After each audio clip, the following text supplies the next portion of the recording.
when I read the description for Train Quest, I thought, yes, please, that sounds like something I would love. And having now watched it, I can say it's okay. It's not perfect. It's something that I'd actually like to see being remade. It's not that often I'll watch a film and think maybe they should remake that because there's more potential there. But with this one, that would be kind of cool. Having said that, I haven't looked. There might be a more recent version of it. If anybody knows, please feel free to let me know. But this one was released in 2001, is directed by Jeffrey Porter, and it's written by Neal Marshall Stevens and Charles Kephart.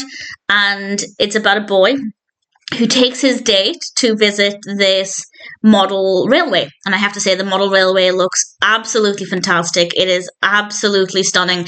I do, like a lot of people, really love model trains, to the extent where if I were a billionaire, I would definitely invest in some model train sets. They're very expensive. And eventually, because it's very, very slow, they end up going inside the train set and their passengers on the train. And what I really loved about this is there were a lot of little plastic people on there.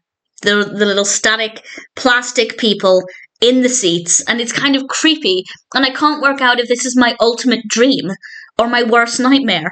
I absolutely loved it. I was very, very jealous. I want to be inside the model railway.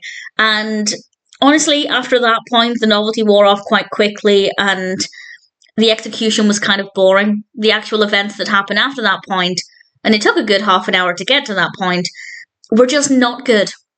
The actual action was very dull, and I did enjoy the scenes inside the train, but also the sound was really uncomfortable because we hear the sound of the train, but it's kind of loud and overbearing and constant. And there are many films set on trains, and the noise of the train isn't overpowerful, so it definitely didn't need to be the case. So the audio there wasn't great. The scenes on the train are also very dimly lit, and I was straining quite a bit to see things, and I feel like the lighting could have been significantly better if they'd maybe just turned the main light on in the room and everything would have been lit up and it wouldn't have been an issue. Granted, it probably wouldn't have been completely bright, but it was very dark and very noisy. So the scenes that I enjoyed the most, i.e. the scenes when they're actually inside the train on the model railway, are still not great. The performances are good, the characters they're fine, they're not the most interesting, but they work well enough.